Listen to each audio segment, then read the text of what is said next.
Vesterport. Vi er begge nyuddannede og rundt fra stue til stue. Vi havde begge større planer med vores studenterhue.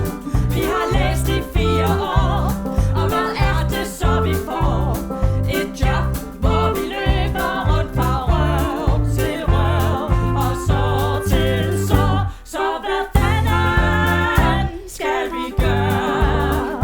Kom og hjælp os, hvis I tør. Hvis I ikke kommer nu, så tror jeg vores patienter dør. Alting skal vi skrive ned i sådan et kæmpe skib. Det får vi for fanden ikke et bedre sundhedssystem af. Folk de råber bare, kom så.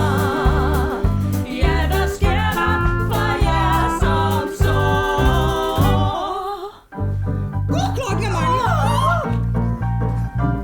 I de sidste 20 år er der bare blevet sparet og sparet. Og hvorfor? Det er der ingen af os, der har fået forklaret.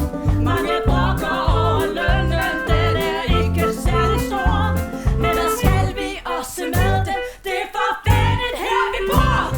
Vi har job, det var ikke halven, når vi ramte af mandefald. Den glade tid, den er forbi nu, er det hele bureaukrati. Så hvad fanden skal vi gøre? Vi skal have lortet til at køre. Og det er svært at finde en løsning, når vi ikke har prøvet det før. Det er et værre ramaskrig og svært at finde ud. Nærmest en befrielse at stikke noget i nogen.